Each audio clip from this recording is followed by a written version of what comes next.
Welcome to Real Talk with S&J Podcast, where we dive into career topics, entertainment, and self-care.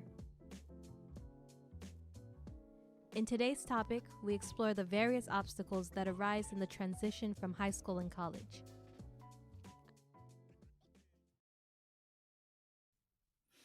All right, picture this. You're in your high school graduation, you've sat down and you're listening to all of these boring speeches. You're probably not even listening and really just thinking about the party you're going to have afterwards. Yeah, exactly. I don't even know why these speeches take so dang long. Like, it's like, hey, everyone, just to let you know, like, you did it, but we helped you. We helped you get there. I remember a counselor, she almost didn't let me graduate. Like, she almost didn't let me walk the stage. And she was so happy about it. She had like this smirk on her face. Like, she's like, you're not walking the stage, Juanito. Wow. It's so evil. Anyways, though, so for me, that moment of excitement, like the in-your-face counselor, I'm here, I made it. Mm-hmm. But afterwards, I had time with the family. We went to this fancy Mexican buffet. And one thing that did hit me was, I think, once I got home, it's like, wow, I never have to step foot into that school again. Yeah, I thought about that too. I think that's one of the main things I was thinking of at graduation as I was sitting there. Absolutely was not paying attention to the speeches, I'm not going to lie. But yeah, I was thinking about the idea of never having to step foot into that high school again. And also I remember like feeling bad for my family members who were in the audience because they had to sit through such a long commencement speech. Yeah, no, those things take forever.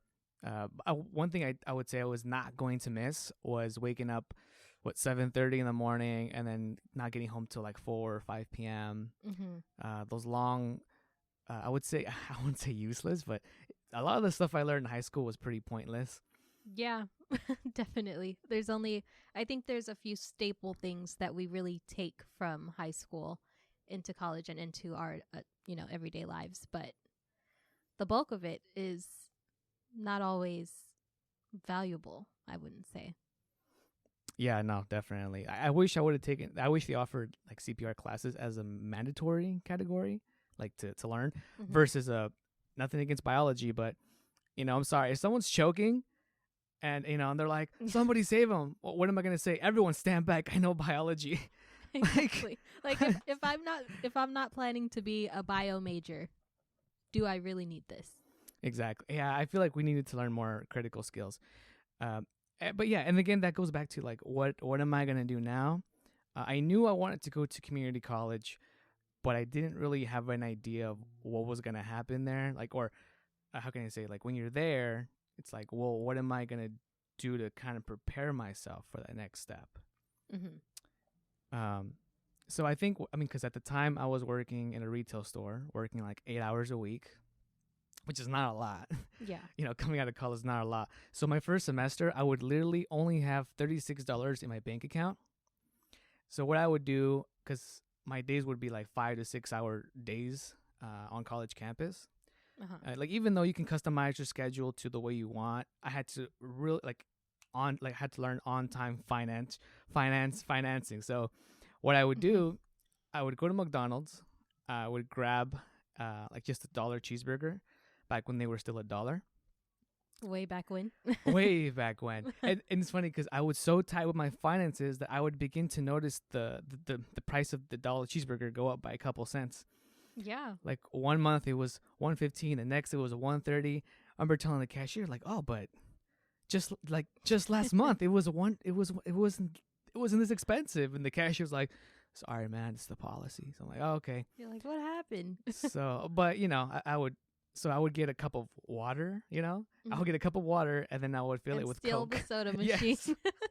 I would fill it with Coke and that would satisfy me for the rest of the day. But I think now our college, I don't know if you should say the name, but our college now offers food pantry for college students. Yes, they do. They offer that, so shout out to them for doing that. That's how kind of I started surviving, and then I had the incident where I got ran over. So Was it? Would you say, don't ride your bike in the rain? Yeah, you definitely got to be cautious. Definitely. So for me, I remember initially I had a whole different plan than what I ended up doing. So I remember all throughout high school and especially like approaching my senior year, I really wanted to go out of state to college. New York was my first choice and Arizona was my second. I know, Wow. completely different environments. Um, but yeah, I ultimately decided on Arizona and I started the application process. I actually was accepted. I started my enrollment papers. I started filling out my enrollment papers and all of that. And I was just ready to go. And then at the last minute, I don't know what happened. I had a change of heart and I decided that I didn't want to go there anymore. And at that time, it was a little bit like school was approaching. The start of the season was approaching. So I kind of went for community college as sort of a backup plan.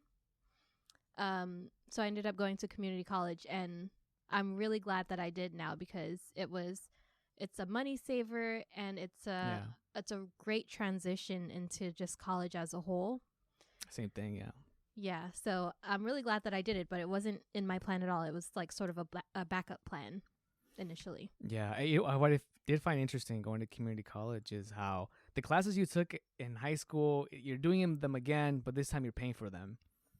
Yes, Like you got to do unless the you get math, financial aid. Yeah. financial aid, right?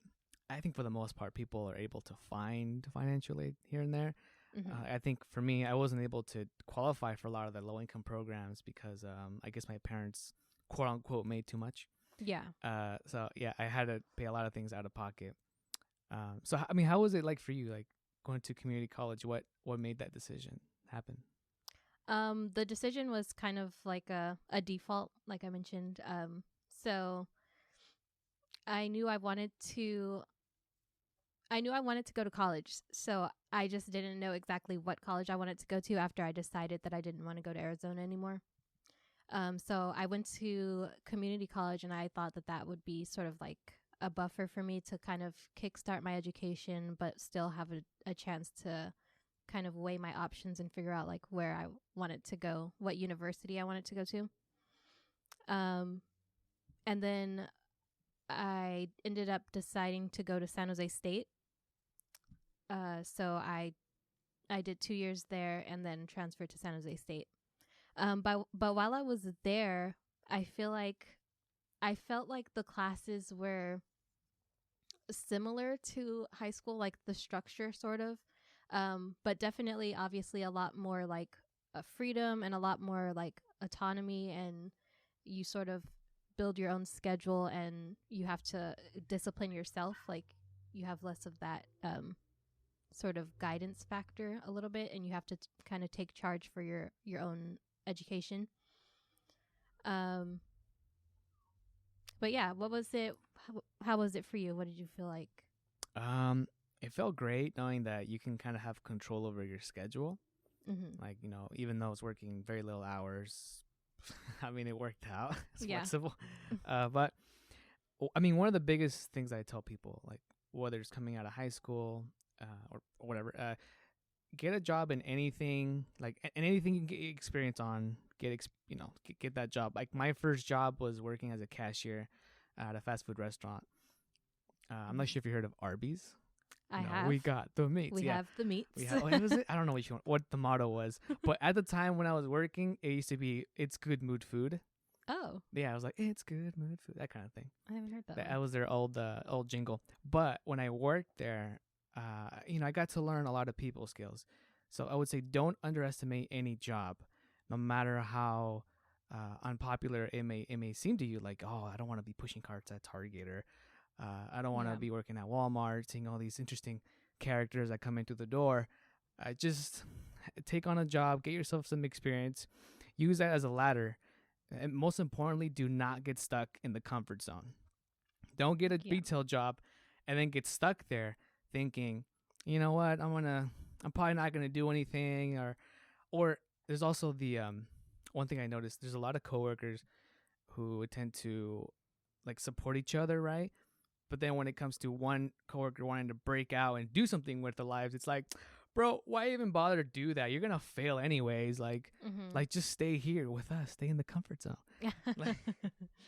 like, no, use that part time job, whatever it is, to get an education or to start something that will Yeah. get you to where you want to be.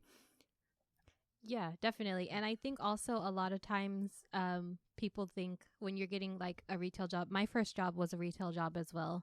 And I was sort of a cashier too, but more in like clothing, not the food industry. But a lot of people think when you're doing like a job like retail, working in fast food or something like that, that it's just something to support you financially, but it really does. Something even as simple as a retail job really does help you gain those interpersonal skills. Yeah. It helps you learn how to communicate with people, and a lot of different things. It really does kind of just help you build character that you can apply to your college experience, to your everyday life. So yeah, I think really just taking it for what it is, but also realizing that there's more beneath the surface than just, being a cashier and kind Yeah. of selling items. Yeah, and also you'll never know who you'll run into. Like, it's because the customers that go in there, they'll probably have some job in a sector that you wanna go into. So use that as a network tool. Yeah. I even use that too. Like, I've used my work to get myself experience and connections on LinkedIn. Another thing too that I didn't have, that high school students now have, Mm-hmm. is LinkedIn. Yes. LinkedIn is a huge tool. While you're in high school, like definitely I would start as early as high school. If we had it, I would have Oh yeah. been on there and all throughout high school, just like building your network, getting to know people. If you have ideas already of like places you want to potentially work, you can start talking to people there, see their perspectives, get more insight into like the culture there, learn more about the companies because they have company profile pages on there where they sort of lay out the company structure and all these other different aspects that you probably initially wouldn't consider. Yeah, yeah, definitely. And I would tell younger people, like, if you have the opportunity to go campaign for someone or be part of any political movement that's of your interest, go out there, Mm-hmm. do it. Canvas, go to door, do what you got to do to get yourself out there more. Because like what I learned, because I did campaigning for a good while, you'll get to master, I would say, the art of rejection. Yes. So when you go out into the world and the world says no every now and then, you're like, I'm cool. I'll just shrug it off. I'll keep trying. I'll keep knocking on doors. I'll keep seeking the next opportunity for myself. And Yeah. that's why I tell people, go out there, do something, volunteer for any organization that's of your interest, because you'll never know who you'll connect with. You never know what kind of experience that you'll be. I will guarantee this: you won't be the same person, and of course in a good way. Like, you won't be the same person coming out of whatever this is that you're doing, volunteering, networking. You'll be surprised of how far you'll get just by putting yourself out there. Yeah, definitely. I've never done any campaigning, but from you hearing you talk about it, and I've had a couple other friends who have done like similar things. It's a great experience. It's a great way to, like you said, gain confidence, accept rejection, and really like not take rejection personal. Exactly. And just like realize that it's sort of just redirecting you. Mm-hmm. And then along with that, I would say get any types of internship experience that you can. Internships that are related to the field that you're interested in, or even ones that may not be directly related to the industry that you think you want to go into. Even if it's just like, a similar region or something like that. Just doing the internship really allows you to learn more about the company, about people that work there. Really helps you, again, build those interpersonal skills. It helps you get a feel for the professional environment. How are people talking in that professional environment? How are they interacting with one another? how can you make connections and build meaningful relationships, all these things that if you were just leaving college and going straight into your career, you might feel nervous and anxious about, and you might Yeah. be questioning yourself about. So Yeah, and I think for any college student, that knows what they're after, like let's say you want to be you want to go into marketing, you want to go into business, regardless of whatever industry you want to go into. I have this thing where I like to pretend that I'm already in the sector. Like let's say like I want to be a chief marketing officer one day or someone high up in the advertisement sector. Yeah. I would say what would this particular person do in their position? They would probably wake up really early, like 4:30 in the morning. You know, they would have their whole day planned out, and they would execute on their plans of actions. Yeah. So for college students, you have to start thinking like that. It might sound cheesy thinking like I'm gonna pretend to be this, but when what you'll learn is that you'll begin to develop skills, routines, and most importantly, discipline. And discipline is going to be useful for anything you do, regardless of your major, whatever it is. And Yeah. one thing, like I found pretty useful, is not trying to compare your success or your progress to other people's. Like just because Yeah, someone's in your same definitely. age range and they're driving Lambos on Instagram doesn't mean that like that doesn't define success.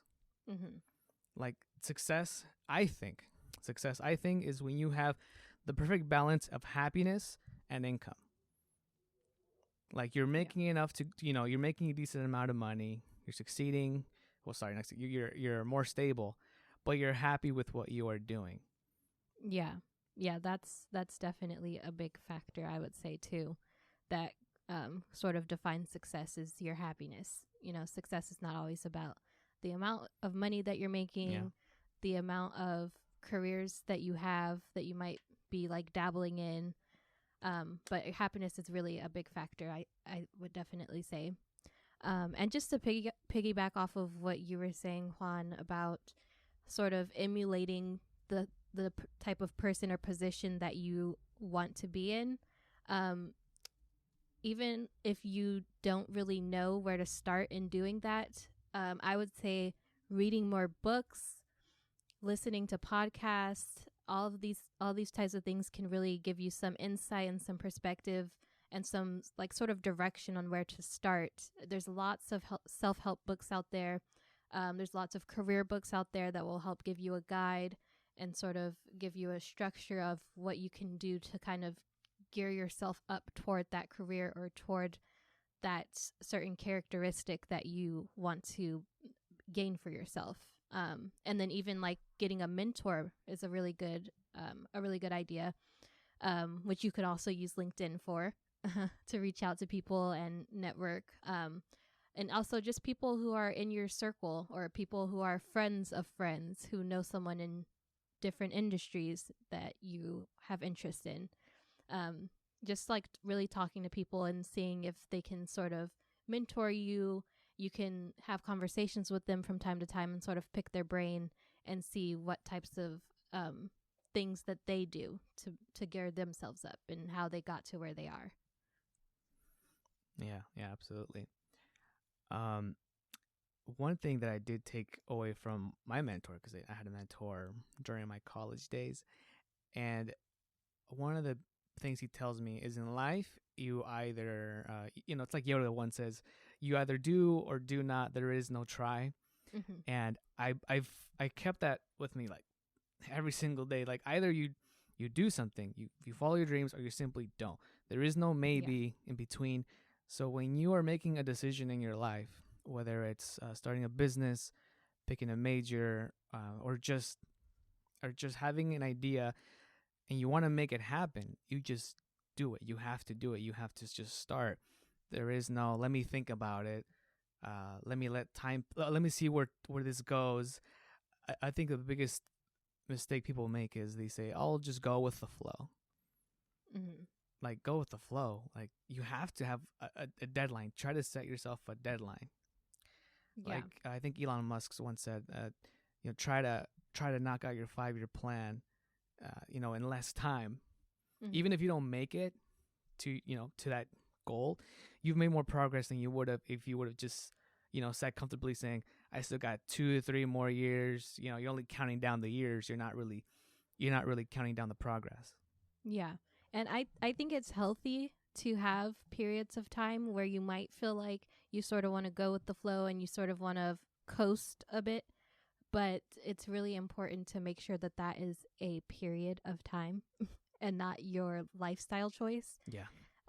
So yeah, having like brief segments where you're kind of coasting and maybe like sitting with yourself and really trying to figure out what it is that you truly love, like what your passions are, what you really like to do, because maybe initially you're thinking of a career that you want to do that maybe is really financially rewarding, but is it something that you would actually enjoy doing in the like for a long period of time?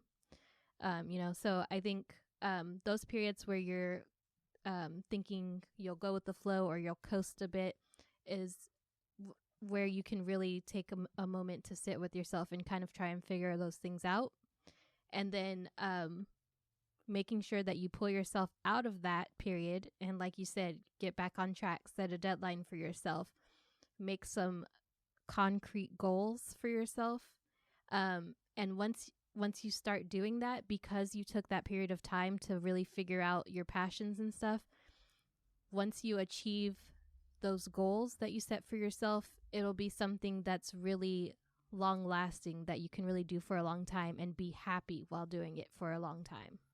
Yeah, and when you accomplish one goal, you got to go after another and another and another. That's how life is. And yeah, I get it. People, they tend to say, "Ah, this is tiring. Like it's exhausting having to set a goal and then complete it, and then thinking of the next one can seem intimidating at first." But once you began to make that progress, began to complete those goals, you'll realize like, wow, I can set my mind to anything.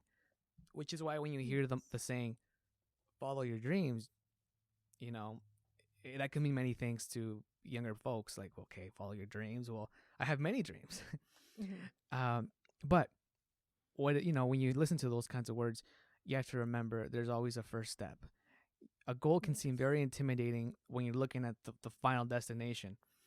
It can seem intimidating because you're like, wow, that looks really hard to do. But take that first step.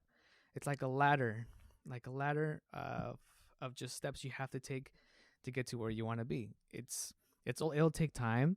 It'll take patience. Sometimes you'll fall off the ladder. Like you'll have to take a few steps back in life, but get back on it again. Keep going. And like we're not some millionaires here telling you like, let me tell you a 10-step program that will get you $50K on Bitcoin. No, we're not there, but it's just part of the process that we all have to go through. Yeah, definitely. And it also takes courage too, right? Because it's it can be something that's very fearful initially, like taking that initial step toward your dreams, toward your passions, or even getting back up after you've fallen off the ladder, like you said, and trying again. You're going to have some fear of failing, fear of rejection. But that's where you really have to have the courage and really believe in yourself and give yourself that push, and really just go for it.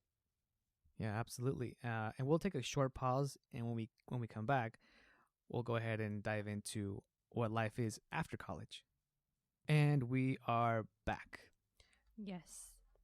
So, diving into life after college, you got to get into the minds of what happens at that ceremony, the graduation ceremony for college. Mm-hmm. I was more tired than excited, to be honest. I was exhausted. I surprisingly was not exhausted. I was very excited. I remember getting very little sleep the night before. Mm-hmm. And even the day of, I was just running around, getting ready, busy all day. So ideally, you would think that I would be exhausted, but I guess the excitement sort of shifted that for me. Yeah, no. For me, I guess it didn't help that I had taken all my classes during the greatest, world. It was a world history pandemic, so I survived that. Uh, Taking online classes, and which I would say was very helpful. Yeah. Uh, I remember just like we're doing the Pledge of Allegiance. I stood up and looking around and looking at the American flag, thinking, I'm here. I made it here. Like this, it's crazy because it took me probably 7-8 years to get my 4-year degree, but I would say it was worth it. Because one, graduated with no debt, Yep. which I know you did too, right? Yeah. Woo woo. Yep. No debt team. Uh, follow us for more advice. Anyway, uh, so I remember my family, they were kind of a little lost of, how to get in there. But my mindset was just on like, wow, like I have to take all of this in right now because I'm never going to see it again. Yeah. I think my mind was more so fixated on shit. I really got to get to it now. Yeah. Really going into, I think I immediately started thinking about going into the workforce and like sort of just making that transition and wondering how it would be and stuff. Yeah. Hey, did walking the stage feel so fast to you? Yeah, it felt really fast, and I feel like they rushed it a bit. Yeah, no, it was here, take a picture, next, take a picture, next. And I'm like, can I see the picture to make sure I like it? It wasn't. What if I want to redo? It wasn't even like that. It was like, oh, you'll get it like in 3 weeks. You could get a digital copy that you have to pay for. Yeah, and I'm just like, we only have this moment once. I would love to like my photo. Yeah, like send me the Instagram account to find the picture. Yeah, it was so fast. I remember sitting down, like waiting, row after row, in front of me was moving. I would look at people. It felt like they were moving a lot slower. Like they were just walking. They would say their name. I remember just thinking like, wow, it's going to take forever to walk that stage. The stage looks so much bigger from where I was sitting. Mm-hmm. And then when you get up there, it's like 3 seconds of a walk. Yeah. Like 1, 2, 3. Like, oh, that's it. Like a half a second pause to snap a photo and then run along. I was thinking of this dumb, like, it was like, what if I were to tell the president, is it too late to change majors now? Like just walking, just tell her, hey, is it too late to change majors? But like, yeah, no, you couldn't even have time to, throw in a dumb joke like that. This guy did do a dance though. This guy did a dance before he went up. Yeah, I think someone did a dance for mine as well. I feel like there's always at least the one person who does something a little bit, extravagant for their moment. Yeah, I mean, which is cool. That's fine. It's just for me, like us watching this person dance, and this person did the dance before our line went up. So we're like, how the hell are we supposed to follow that? Mm-hmm. I can't. I'm too tired to dance. I don't want to do that. Yeah. But it was funny because right then and there, during that ceremony, I networked with like 3 or 4 other college students that were graduating. And we were all kind of on the same page. Like, yeah, I mean, we all kind of know what we wanted to do, but it was a matter of where we wanted to do that. Yeah. The private sector or the public sector. That's always the big, those two pieces of pie. Like, do you want to work for the public? Well, you'll make a difference. You'll do all these cool things. Or in the private sector, where it's nitty gritty, but it's, it is hard work, but it has some more flexibility to what I think, to move up if you wanted to. Yeah. And I remember I had a couple of friends who had already had job offers secured for like right when we graduated. And I remember feeling like, wow, I'm behind because I don't know where I'm going to work right away. I hadn't really applied to anywhere. I didn't have a strong grasp on where I wanted to work. So it was a little bit anxious for me. But yeah, I do remember a couple of friends had job offers secured, and that was from they had done internships while we were in school. And then senior year, they did internships, and after their internships, they got offered a full-time position from the companies that they interned at. So that was really awesome, and just remember regretting it and thinking, because I didn't do any internships really in college. I did a brief one, that was only like 3 months long, and it was pretty much virtual, the entire thing. So it wasn't a huge opportunity to really build relationships and connections and stuff. But that was the only one that I did. And I just remember thinking that I wish I had done more internships. So I would have more of a segue sort of. Yeah. Yeah. And I think, for college, what really helped me was, again, I worked in campaigns. I was always networking so there was a company named the Silicon Valley Leadership Group. They would always host these annual luncheons where they'd have hundreds of tables, and in each table you would have different executives from different companies, different people with different roles. You had a bit of everything, the public and the private sector, all in one. So if you wanted to network, that was where you wanted to be. I remember I would network. It's crazy because you would only get like, I think, 10 minutes to get up and walk around. Like a speed date. Exactly. Yeah, exactly. Like, next. It was funny because, so in those 10 minutes, you had to have your action plan ready to go. You had to have your pitch ready to go. Something that they called the elevator pitch. Yes. Where you have like maybe 10, 15 seconds or 30 seconds to give them a quick little background of who you are, your experience, why you're freaking hungry, why do you want to do it. I practiced that on my way there because I think I took the train there. I remember practicing a little bit of my elevator pitch and thinking, okay, this company is the one I want to infiltrate. This company is the one that I'm hoping is there. So if I see them, I'll go all out with it. I remember going up to this development company. The whole table was there's a whole developers there. And because at the time I wanted to go into a little bit of urban development. Yeah. So I went up to them. I told them, hey, give them my pitch. I love what you guys doing. Da, da, da. Also, if you're going to try to network, do your research. Oh, definitely. That's so important. That's a really great point, Juan. Do your research on the company, on the person you're going to be talking to. Yes.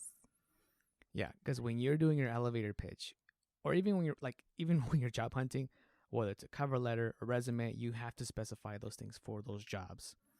You cannot just copy paste your resume on every single job application. Don't do that.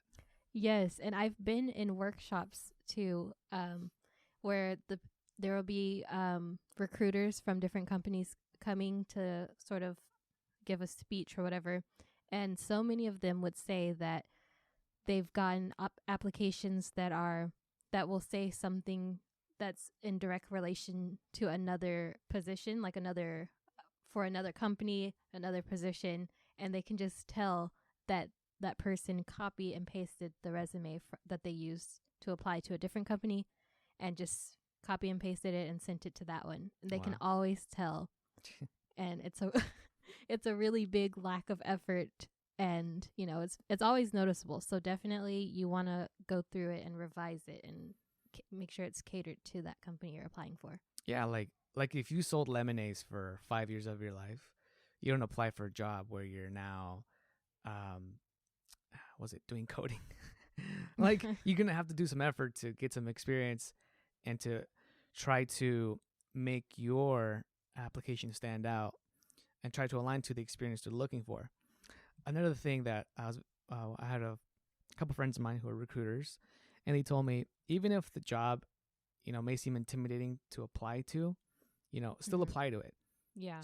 Still give it a shot. The only thing you want to focus on is the experience. Like, if you have maybe like somewhat of the experience, at least almost the bare minimum, give it a shot, because you never know. You never know what could happen, in the whole process. So don't feel intimidated. If you see a job post and it seems like, oh man, I don't think I qualify for this, just at least give it a go, because the experience is still going to help you on understanding and how to be a stronger writer for your resumes and cover letters. Yeah, definitely. And even beyond that, sometimes recruiters are looking more so for a person that they find personable, somebody that like relates with their company culture, and sometimes those aspects are more important than meeting every single qualification to a T. So even sometimes when you think you don't meet all the qualifications, they might still hire you because they see that potential in you and they're willing to train you and sort of help you build up those skills that you need for the position itself. But they just like your drive and your willingness to learn and eagerness to learn and the passion that you put into it. And sometimes it's just a culture fit. So you never know.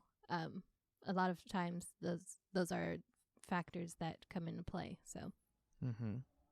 Most importantly, especially for college graduates, is don't be afraid to pay your dues. Like, don't think that. yes. I don't know why some people think that coming out of college earns them the right to be in some VP position. Yeah, I don't get that either. Like, no, you got to pay your dues.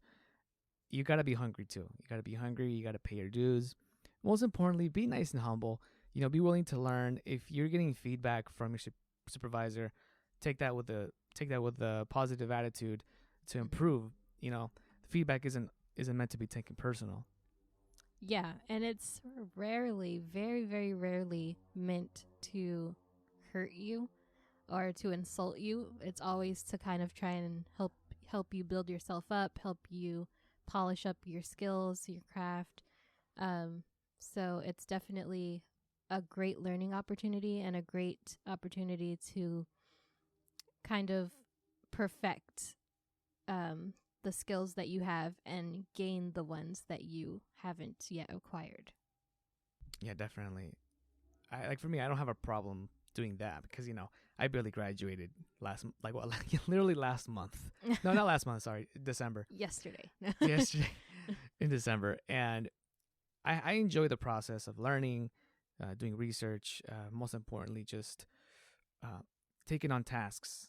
Like I enjoy doing that. Like I enjoy getting my hands dirty, especially with things outside of work, like just learning how to do things. Yeah. There's nothing wrong with having hobbies as well. Yeah, I have lots of hobbies and a lot of them don't relate to one another, but it's nice to have knowledge in different fields and different areas and to like experiment with things and just have fun and also just learning, the whole process of learning. If you keep your mind going and keep it refeeding it with new stuff and you just are always learning, then it's easier for you to continue to learn and grow in your career and just in your everyday life as well. Yeah. Yeah, there's always something to learn. So that's a big thing. Definitely. And I think for college students, the pressure is very, very real, especially from Oh yes. because I'm a first generation. Mm-hmm. So my parents were always just like, when are you going to finish? You almost done. You almost done. You almost done. When do you graduate? And then right when you tell them, okay, yeah, I'm finally finishing, then it's like, okay, so what are you going to do for work? What are you going to do for work? What are you going to do for your career? What are you going to do? So it's yeah. it's a never ending of like, you better have your stuff together because after college, I think the expectation is a lot higher. So in high school, after high school, your parents are like, yeah, go to college. Yeah, we'll support you. Do it. Do what you got to do. Yeah. Then when college comes, it's over. I think everyone thinks like, that's it. No more excuses. You got to have it all figured out now. Yeah. There's definitely this idea that's like sort of engraved in you that you have to have a plan set out and you have to follow it accordingly and you have to follow it in a certain amount of time and you have to just have it all figured out. And it's definitely a lot of pressure and I think it definitely makes you nervous and anxious about changing your mind and about exploring other things that aren't, on your set path. And I think it's definitely heightened in college when you're graduating college. Yeah, I think it was funny when I met with a counselor. At the time, I was a psych major. I changed majors. I changed majors so many times. Nothing wrong with that. No, and absolutely nothing wrong with that. So people that want to change majors, go for it. Pick something that you like. Another, I think, like stigma people need to understand is just because you pick a certain major doesn't mean that has to be your job field when you graduate. Yes. I've met people who had English degrees and worked in marketing. People who had, they had a design degree and they're working in finances. Like, there's nothing wrong with that. Nothing wrong with doing that switch. Like, my degree was in radio, television, film. And, I work in marketing, but I use that, of course, for the creativity part of the content part. But I wasn't always writing, and marketing is a lot of writing. Yes. So my writing is like, I need to work. I need to read more books. But yeah, like people need to understand that just because you pick a major doesn't mean like that's it. That's where you got to be, get in line, get in line with the rest of your majors. Like you have to, it's okay to think outside the box and try different, like even if the major that you picked out doesn't work out afterwards and you want to try a different field, just go into that field. Don't go back to school and do the whole thing again. No, just try to infiltrate that field. Use LinkedIn to network with someone who works in that particular field of interest. Ask them questions. If you possibly set up a Zoom meeting or grab a coffee with them just to get to know them and solidify that network for yourself so you can at least have a good idea of how to infiltrate the new industry that you want to go into.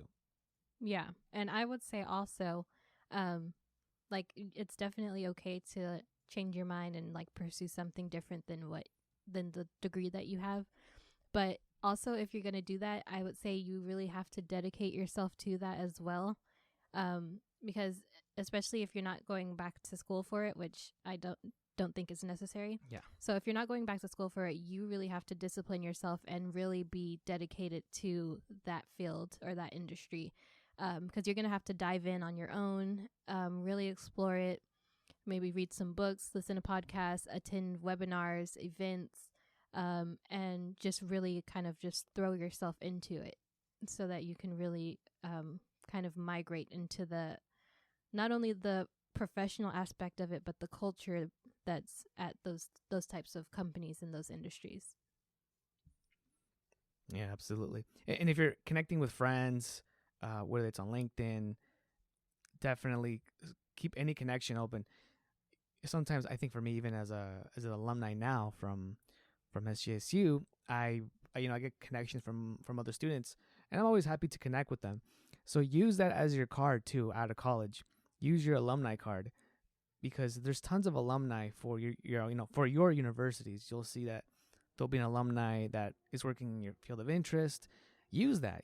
Like, hey, my name is blah blah blah. Yeah.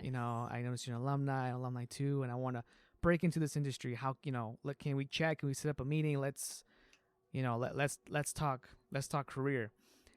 And most of the time you'll get a response. Out of it. You can create a solid network out of that. That's a good way to generate leads, to use that as a talking point. Use your alumni card. Yeah, for sure.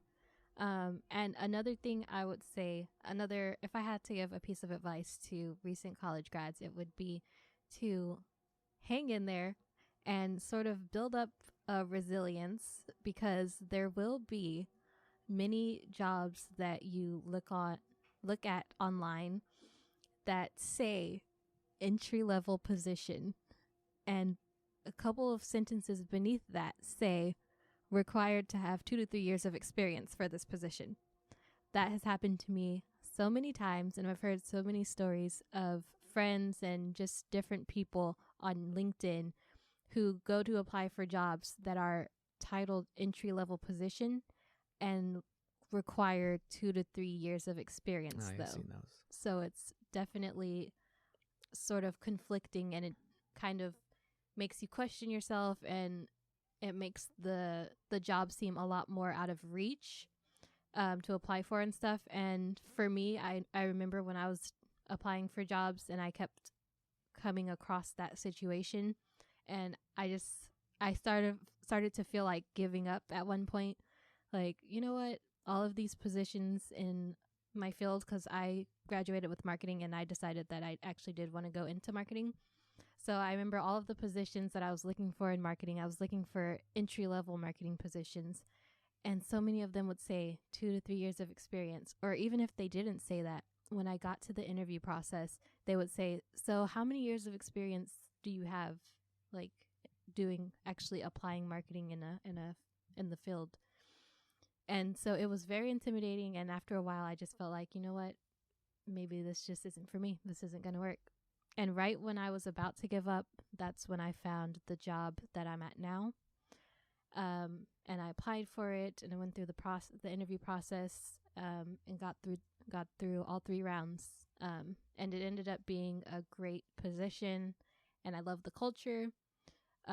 So yeah, I would say really just hang in there and keep at it, even when you feel like maybe it's not going the way that you want to at first. You will find the job that's meant for you, and you'll find a way to like make your way into the industry, even if it seems really challenging. Yeah, that's the way to do it. Keep on trying. I think you've only failed when you've given up. There is no. I mean, failure. Like the way I see it, failure. You've only failed really when you've just given up. Like you just that's it. I'm gonna stop trying. Yeah. Because when you don't stop giving up, guess what? You leave a lot of room for success.